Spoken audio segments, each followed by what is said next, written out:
Hi, everyone. Thanks for stopping by and seeing what I'm up to. Let's take a listen. Saturday update on an extra stimulus check and Congress.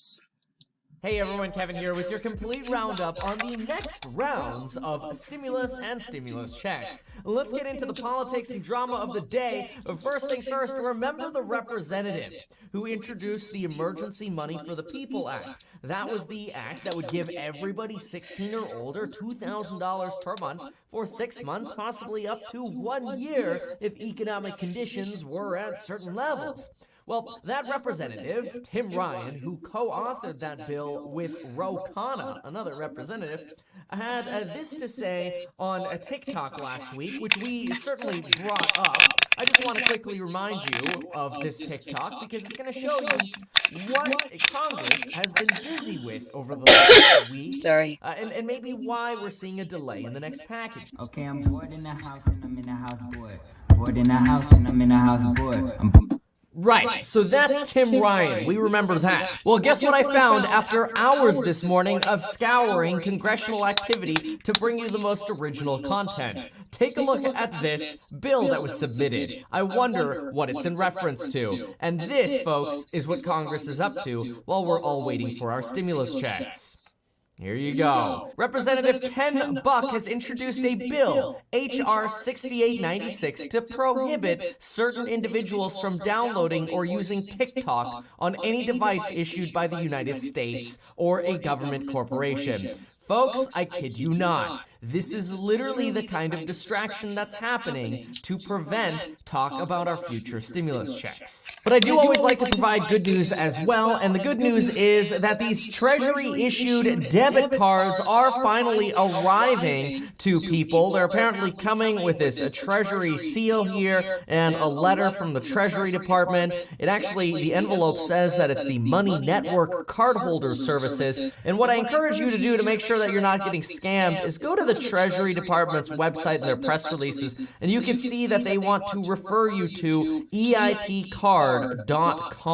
That's where you want to go to make sure that the card you're getting is actually legitimate and not a scam. And in case you don't remember, last week the Treasury Department issued a statement that up to 4 million people were going to be receiving their stimulus checks from round one who still haven't received their stimulus check in the form of a debit card, which does sort of beg the question, does this mean there are potentially going to be future rounds of stimulus and they're using this debit card system as a potential trial run? It certainly makes you scratch your head because otherwise, if it was just for future tax refunds, why would they go through the effort of having a debit card that you only would use one time a year? In other news, this is Donald Trump getting ready to go golfing with his masked Secret Service, and as is, of course, Donald Trump, no mask. Now, of course, as usual, that's not to take any sides. My goal is to bring you the most unbiased information that I possibly can as a human being, and I want to provide you some insight from somebody who used to work for the Trump camp, and I want you to see what this economist thinks about the next rounds of stimulus. But first, I do want to quickly remind you that the coupon code for my amazing programs on the psychology of money, real estate agent sales, or real estate investing, and even property management,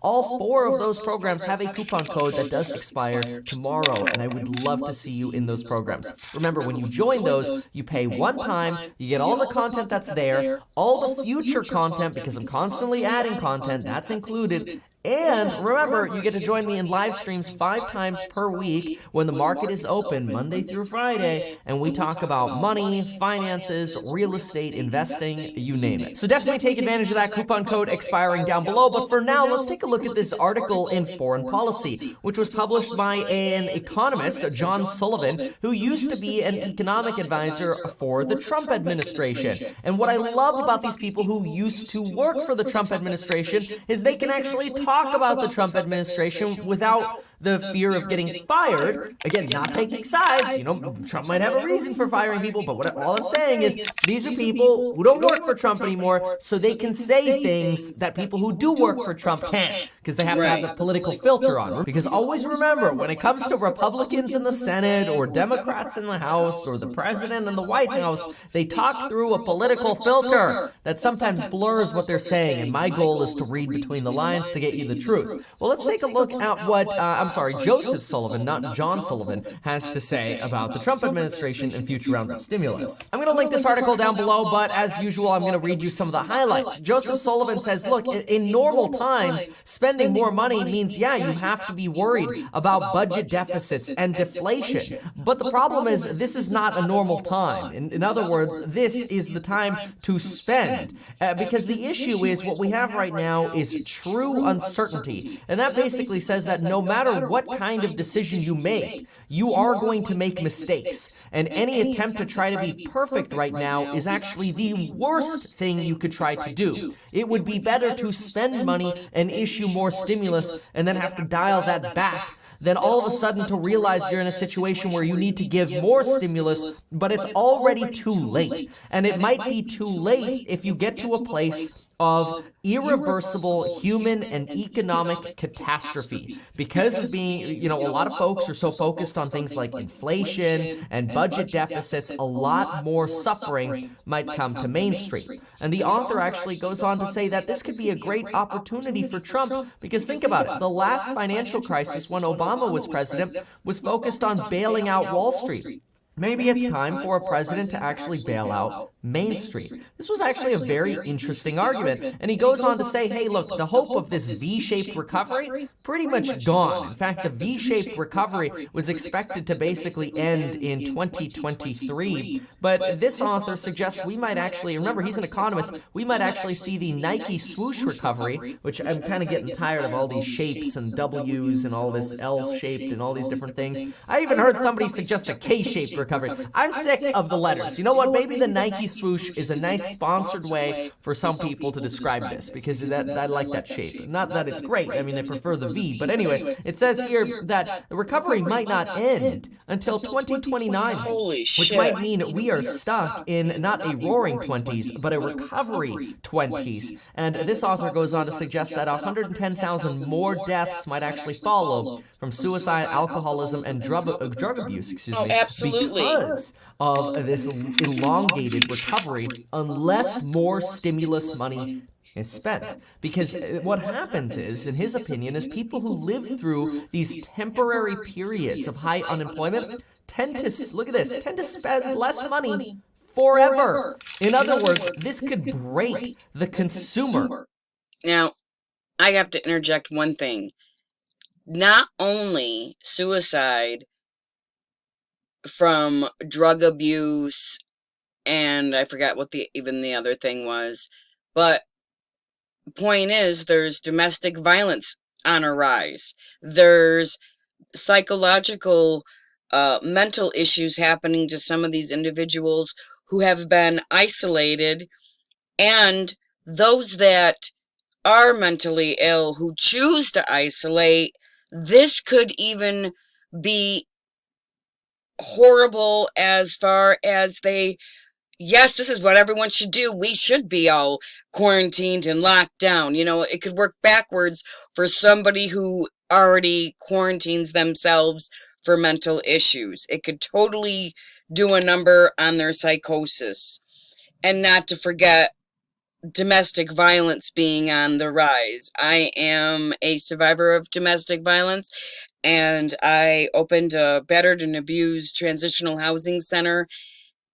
Well, attempted, I should say. I couldn't raise enough money to open it, but there's nothing like that here in our county, and we desperately need some more type of housing for the poor and mentally ill and or abuse transitional housing centers. I will stop on that and let him talk. Sorry. Of the United States for a very long time. Think about like your grandma or your great-grandma who lived through the Great Depression and how they like to generally hoard everything. That might almost be something we see again, except this time in a more sort of hopefully techno-savvy frugality mindset where most folks spend their time saving and investing, which is already what we're seeing with usage of Robinhood up over 300% during this epidemic so far, or pandemic so far. The author then talks about, look, usually when there are downturns, the inefficient businesses go away, and that actually ends up being a benefit. It's like a big weeding out. But this kind of situation inflation without stimulus actually means that successful businesses could end up failing, which is really bad, especially if we're letting businesses fail because we're afraid of inflation, when indications in the market suggest that inflation might only be 1% over the next 10 years. And this is where The Economist really cautions Trump and the White House and says, you know what, you shouldn't take this data-dependent wait-and-see approach, because if you do, you're going to basically be sitting on your hands until the quarterly data comes out for quarter 2 and quarter 3, and by then it'll be too late to start preparing a new round of stimulus. The damage will already have been done.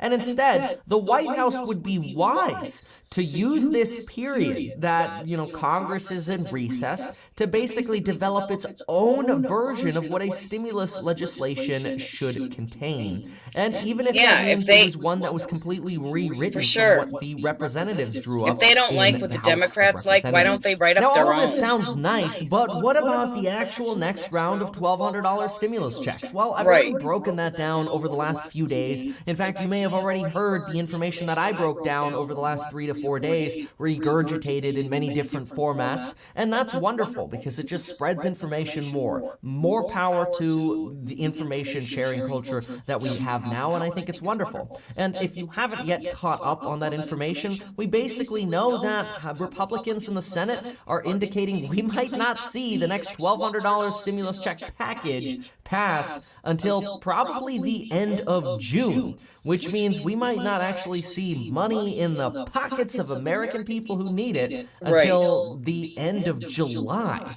which is kind of ridiculous because that's another 2 months away. It's like 9 weeks away, which is insane. And a lot of you resonated with my analogy yesterday where I said, why is it that Congress gets to go on recess, yet when we're children and we haven't finished our homework, we don't get to go on recess. We have to stay in the classroom and finish our work. Well, apparently, this is not urgent enough for Congress. And it's very frustrating, especially at a time when Dr. Fauci comes out and says, hey, you know what? We've got promising evidence that we'll see a vaccine by December or January, but I won't make you any promises. And on good news of this potential vaccine trial going well with Moderna, guess what company executives did after the stock went up 30%? They sold about $30 million in shares, and the company is now down 25% from the intraday peak it was at. Isn't that just the shocker? The rich are getting richer while everybody else is getting screwed as our government sits around with a,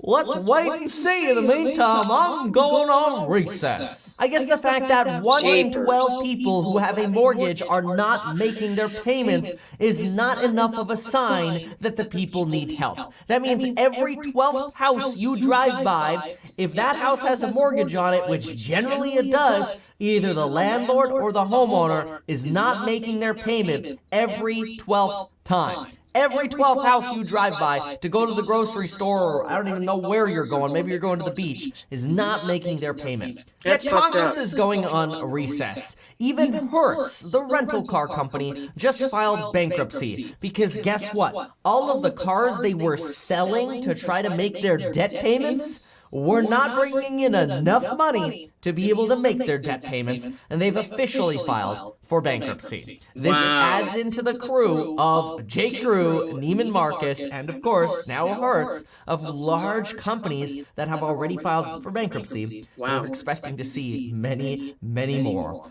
All the while, it seems like our politicians are blinded by the stock market. Fortunately, there are folks like Jack Dorsey, the CEO of Twitter and Square, creating their own campaigns to donate essentially stimulus checks to individuals. In fact, Andrew Yang has partnered with Jack Dorsey to donate $250 to $20,000 to individuals and families in need. Andrew Yang was, of course, that politician who was famous for the freedom dividend, basically universal basic income of $1,000 per adult per month if you were over 18 years old. Federal Reserve presidents also reiterated at the end of this week, like Mr. Kaplan on CNBC's Squawk Box, indicating that yes, it is still clear we're going to need more fiscal action, aka more action, more money spent by Congress to be able to prevent permanent damage to the economy if it's not already too late. and now it's just a matter of limiting how big that scar is going to be. And then, of course, we still have a lot of backlash over Joe Biden's phrase yesterday, which I broke down in an early morning video yesterday. That, of course, has now become a pretty viral issue for Joe Biden to deal with, and he's even now faced with backlash from the NAACP, which is the National Association for the Advancement of Colored People, where they're countering, saying, wait a minute, we've never actually endorsed you, Joe. What are you talking about? That is not a good look, and of course, Republicans like Lindsey Graham and Donald Trump are taking the opportunity to jump on Biden and his gaffe by suggesting how successful their policies have been, like opportunity zones, criminal justice reforms, and other things. And really, you could just look at Donald Trump's tweet stream to see how he's trying to take advantage of this mistake by Joe Biden. But then again, you can't blame him, because that's the game of politics. Now, let me give you a quick little heads up on stocks and the stock market if you're looking to invest in something, but I do just want to quickly remind you, get your life insurance down below if you have not yet. Before this video ends, you could literally have life insurance. At the very least, click the link, get a quote. It's so easy, and it's not like those stupid like car insurance things where they ask you a million questions, or like home insurance where it's frustrating to get the insurance and then it like shops multiple quotes for you. It's not some stupid marketplace. You literally put your info in right there. It'll tell you if you qualify and how much your premium would be. I'm finding that 99% of you all qualify, so you may as well see how much that life insurance would cost you. After all, we're in a pandemic. Then get your 2 free stocks with Webull. Deposit $100, get 2 free stocks with Webull, and of course use my coupon code in the links down below to join me. I'm planning a complete video on this and sort of my opinions on this, but I want to give you a little bit of a heads up. Think to yourself, if the next 10 years are going to be based in frugality, that is, not necessarily a social distance culture, but one that's based in frugality. The fact that job security isn't what we thought it was. The fact that companies can cut you that fast, and all of a sudden you have nothing to go back to, and all of a sudden your skill set becomes old and atrophied, as the Federal Reserve warns, and all of a sudden income just doesn't look that pretty like it used to. Well, now is the time as stock market investors, whether you got a little bit of money or a lot of money, to really be thinking to ourselves, okay, how can we make sure we take advantage of a transition to a culture over the next 10 years of frugality? And that is my expectation for a video that I have coming up. This is the kind of thinking and thought-provoking discussions. Thank you, everyone, for stopping by and seeing what I'm up to. Oh, my goodness. I don't know why my camera is so fuzzy. Anyway, I'm going to get another one. I'm on my third one, going for the third. I'm sorry I got passionate about domestic violence. It's just something that I've gone through and struggled to get companies going in this area for help for women. Anyway, thanks for stopping by and seeing what I'm up to today. I hope this was helpful information. Like, subscribe, and share. This is Silky signing off.